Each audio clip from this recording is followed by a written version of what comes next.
Écoutez Clédou, c'est doux, c'est pour vous, dans vos détours et partout. Sur Radio Clédou 101.2, les animateurs causent, les artistes explosent et les auditeurs se reposent. Et si tu n'existais pas, dis-moi pourquoi j'existerais. Le sport, les infos, la musique, l'actualité, le tout amusé et servi à chaud pour vous sur Radio Clédou.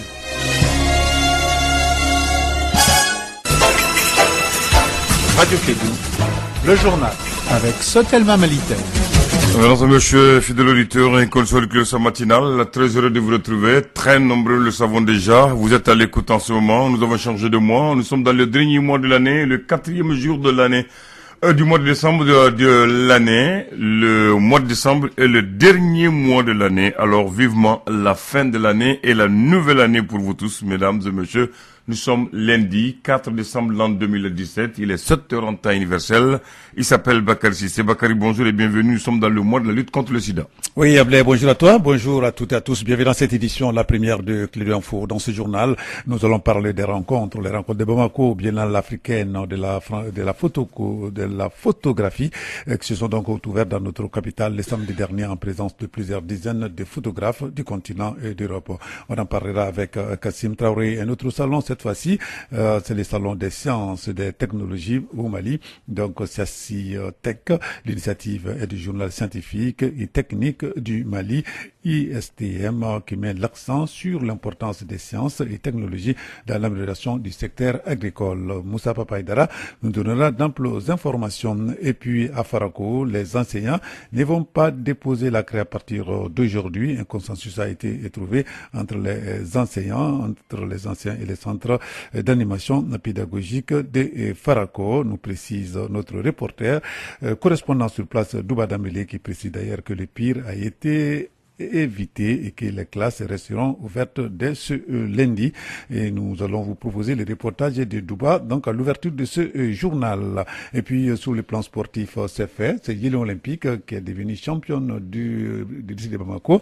C'est cette formation qui va représenter Bamako l'année prochaine à la montée pour la première division. Sekou Kone sera là à 7h passées de 45 minutes plus précisément pour la rubrique sportive de ce journal. Moi, je m'appelle Bakary Sissé. Le développement dans un instant. Avec Abdoulaye Andan à la partie technique, bien sûr.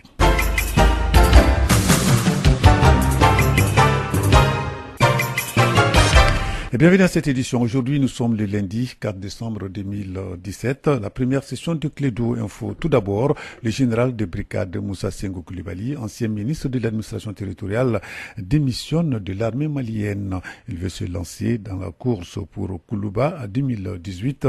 Senghou était jusque-là, il faut le rappeler, jusqu'à sa démission donc, le directeur de l'école de maintien de la paix de Bamako. Nous allons revenir sur cette démission de Moussa Senghou Coulibaly de l'armée nationale avec Kassim Traoré dans notre édition de 13h. Sur un autre plan, je le disais tantôt, le centre d'animation pédagogique de Farako, le pire a été évité et les classes resteront ouvertes dès ce lundi matin. Les enseignants de ce CAP avaient décidé d'aller en arrêt de travail à compter de ce lundi 4 décembre.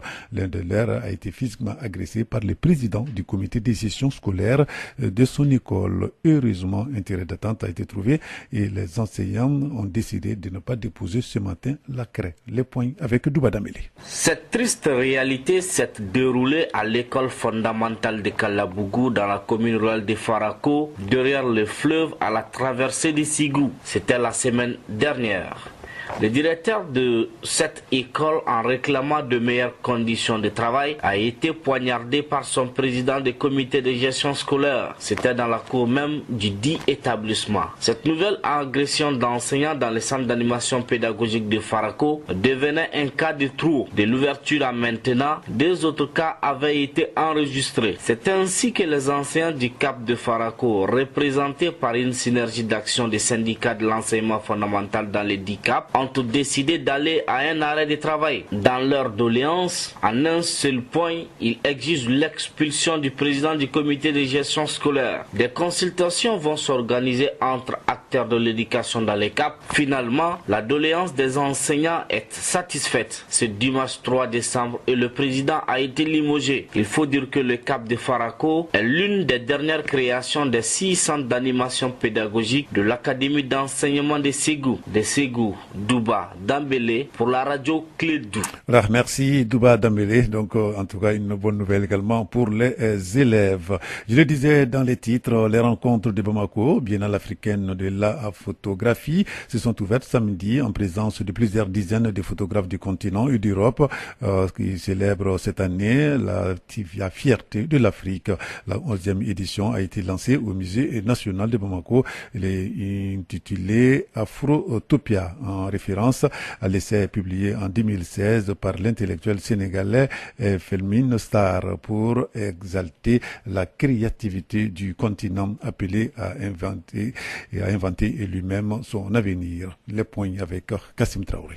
Entre les flashs des photographes apparaît un homme avec ses longs cheveux. On dirait le rappeur King Massassi. Comment est-ce que je suis venu dans la photo? Il y a une dame qui s'appelle Rosa Parks que j'ai rencontrée aux États-Unis il y a longtemps de cela. Et cette dame-là, est un peu, je dirais même depuis la rencontre avec cette dame, je dirais qu'elle a été depuis le départ ma source d'inspiration et qui m'a aussi, en voyant ces photos, quelque chose m'a traversé. Et depuis ce séjour-là aux États-Unis, je me suis acheté ce même jour, je me suis acheté un appareil photo jetable. J'ai fait plein de photos, plein. Afritopia est le thème retenu pour cette 11e édition. Emmanuel Bakari Daou, un spécialiste malien, ne veut pas rester en marge. Il a pensé à la jeunesse. Qui veut promouvoir et faire la promotion des jeunes talents.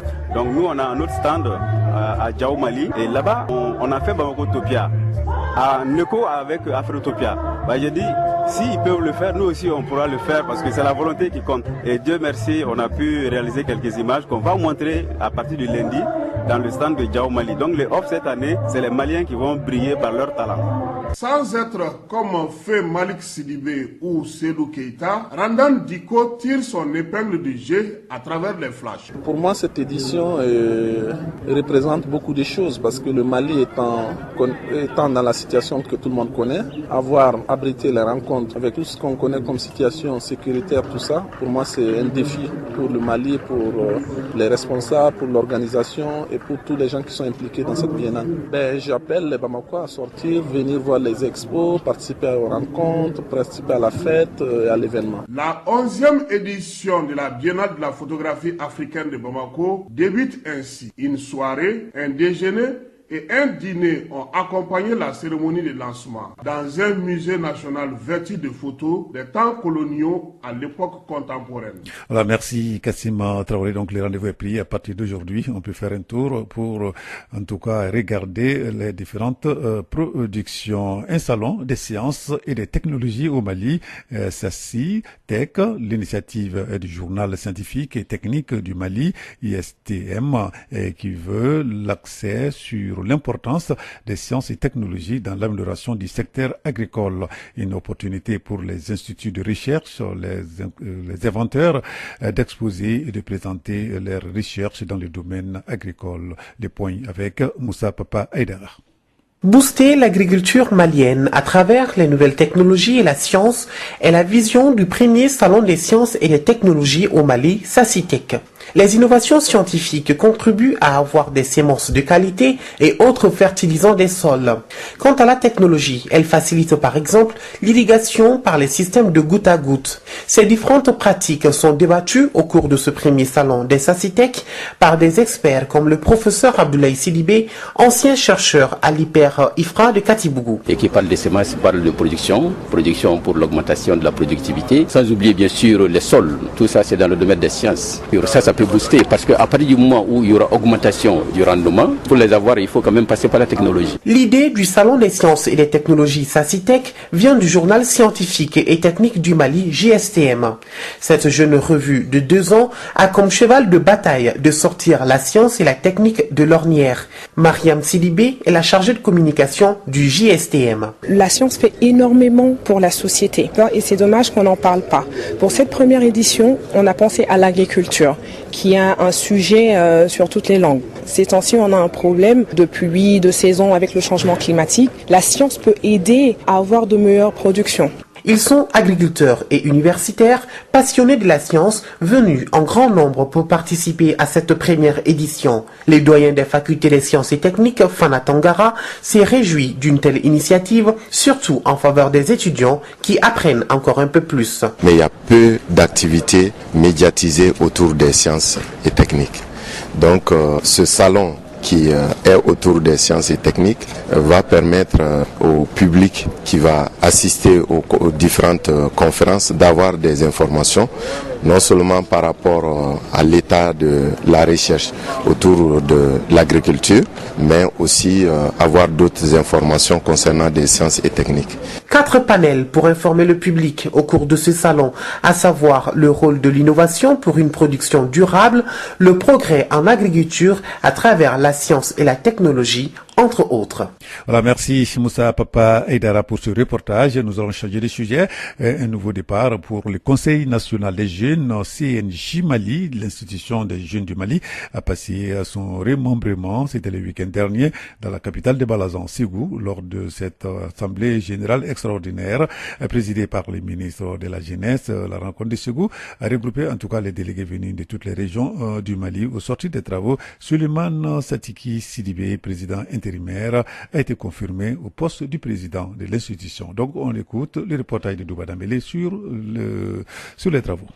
Il faut dire que la tenue de cette assemblée extraordinaire à Ségou est la fin de 8 mois de crise au sein du Conseil national des jeunes du Mali. Amadou Koïta, ministre de la Jeunesse et de la Reconstruction citoyenne. Aujourd'hui, les jeunes maliens sont retrouvés. Aujourd'hui, les jeunes ont décidé de se donner la main. Comme le stipule leur slogan, unis nous bâtissons. Ils ont décidé de se retrouver autour du Mali. Ils ont décidé de retourner parce qu'ils savent qu'ils sont un formidable potentiel pour le développement de notre pays. Voilà pourquoi nous les saluons pour le sens de maturité. Nous les demandons encore à réaffirmer cet engagement pour le Mali, à consolider cette unité, cette unicité d'action. Le pas est ainsi donné pour la cohésion et l'unité au sein du Conseil national des jeunes du Mali, dont la refondation est nécessaire. Suleiman Satiki Sidibé, président Conseil national des jeunes du Mali. L'unité autour des axes prioritaires du plan d'action validé à Banangara. Et ce plan d'action, je pense que ce plan d'action aujourd'hui prend en compte toutes les préoccupations de notre jeunesse, mais aussi toutes les préoccupations d'un Mali meilleur à travers des questions de paix et de réconciliation, mais surtout aussi à travers des questions climatiques et des questions de l'emploi des jeunes. Donc moi je pense que le reste du mandat va s'accentuer surtout sur la refondation du Conseil national de la jeunesse du Mali. Désormais, la synergie d'action des jeunes du Mali pour un développement harmonieux de toute la République est amorcée de Ségou. Douba Dambélé pour la radio Clédou. Voilà, merci Douba Dambélé ici à Bamako. Il est exactement 7h passées de 13 minutes. Dans un instant, l'actualité internationale.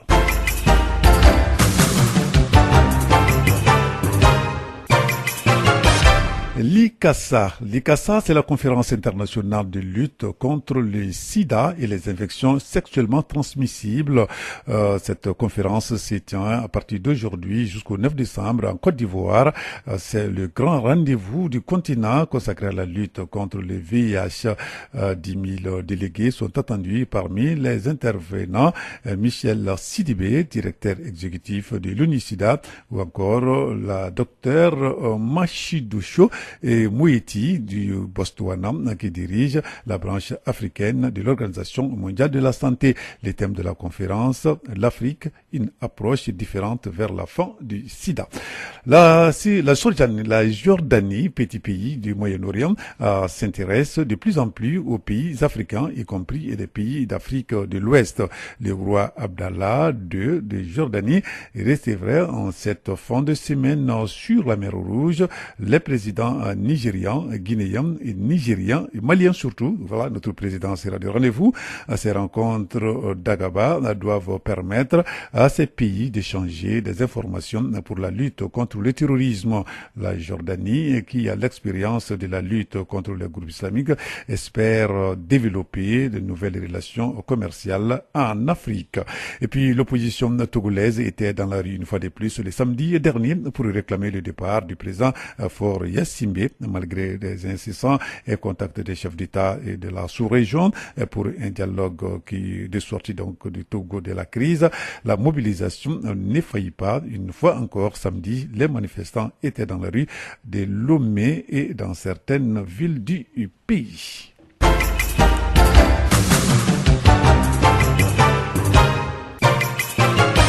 Retour ici au Mali, 3 gendarmes de la localité de Oussouloubougou ont été arrêtés puis emprisonnés à cause d'une perte d'armes. L'arme perdue a été retrouvée avec un malfrat qui a vidé les caisses d'une station d'essence.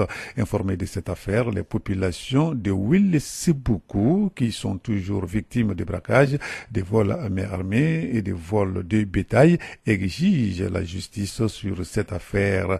Elles ont organisé un meeting pour se faire attendre. Kassim Traoré a participé à ce meeting. Voici son compte rendu. En ce dimanche dominical, la capitale de Djitoumou n'a pas fait exception à la règle. Tout marchait, mais non loin du marché. La maison des jeunes était le théâtre d'un meeting sur l'insécurité. Soumaïla Samakedi Youssouf, secrétaire général des jeunes de Ouélésébou. Les raisons de ces grands meetings, d'abord, le premier élément, c'est les vols, les problèmes sécuritaires dans la commune, pas seulement dans la ville de Ouélésébou et Tintou, mais dans les 44 villages de Ouélésébou. Il y a eu une attaque le vendredi passé à partir de 3h du matin dans la station de Badje Traoré, un grand commerçant de la place. À partir de 3h du matin, un malfrat a attaqué des vendeurs et empoché une très grande somme. Aussitôt informés du braquage de la station Petro-Djitoumou, les éléments de la gendarmerie ont commencé les enquêtes. Ils ont arrêté un suspect avec une arme. Sada Jawara, habitant de Ouélésébou. C'est une arme d'un gendarme et cela a été vérifié par le CB, le commandant de brigade de la question actuellement qui est là. Et c'est ce qui a fait que quand on l'a appelé à un premier temps, on lui a demandé, le CB lui a appelé, demande où est votre arme. Il dit que l'arme est dans son véhicule. 5-10 minutes après, le même gendarme a rappelé son CB qui dit que non, lui, il n'a plus son arme. L'arme était dans le véhicule, mais l'arme n'est plus là. Et ça prouve déjà que l'intéressé qui avait son arme, qui a braqué avec son arme, s'était déjà évadé. Parce que le petit en question faisait du thé pour les gendarmes à la gendarmerie. C'est comme si on l'envoyait faire des petites courses. Et celui-là, il a braqué avec, il a une arme aussi pour un gendarme. Les situations est déjà là. Tout Ouélésébou était scandalisé en apprenant que l'arme du braqueur appartenait à un agent de la gendarmerie nationale. D'où cet appel du maire Yaya Samaki. C'est une situation inadmissible parce que ceux-là même qui sont chargés de vous sécuriser, si ce sont eux les premiers bandits, vraiment on se dit où est-ce que nous allons finalement dans notre commune. Compte tenu de l'attitude aussi de la hiérarchie de la gendarmerie, on peut dire que vraiment cette dernière ne voudrait pas que encore ce genre d'actes soient posés encore précisément à Ouélésébou. Et l'appel que j'ai à lancer aux populations, c'est de les inviter à la retenue. Du côté de la gendarmerie nationale, on nous informe que le commandant de la brigade de Ouélésébou ainsi que 2 de ses agents sont arrêtés. Un second suspect est au niveau de la prison de Ouélésébou et l'enquête va se poursuivre. Bamako, Kassim Traoré, le roi Afrique. Donc, une affaire donc à suivre, hein, voilà, Kassim Traoré, avec notre partenaire également de la Voix de l'Amérique.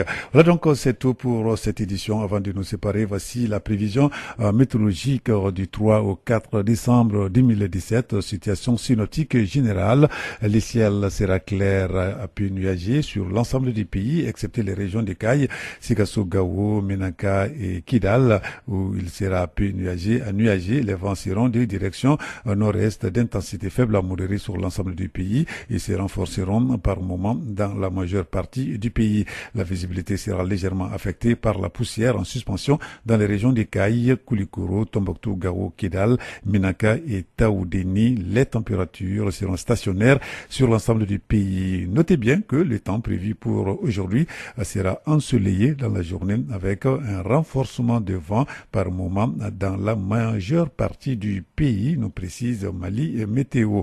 Ici, à Bamako et environ, le ciel sera peu nuagé. Les vents seront de régime nord-est d'intensité faible à modérée. La visibilité sera légèrement affectée par la poussière en suspension. Au cours de la matinée, pendant le petit soir, les températures maximales et minimales prévues pour la journée d'aujourd'hui sont respectivement de 36 degrés et de 15 degrés. Les temps prévus pour aujourd'hui sera peu ensoleillé dans la journée avec un renforcement de vent. À midi, à Bamako, il fera donc 34 degrés. Le soleil s'est levé à 6h40 aujourd'hui et le soleil va se coucher à 18h. 3 minutes. C'est tout pour cette édition. La première des Clés de l'info, il est exactement 7h, passé de 19 minutes. Reste avec nous, l'information continue sur notre antenne. Présentation de l'édition, la mise en onde Abdoulaye Ndane, au micro pour la présentation, Bakary et Sissé. Vous allez retrouver Moussa Papa Aïdara à 13h pour la seconde session d'information de Clédou Info. Au revoir. Radio Clédou, le journal avec Sotelma Malitel.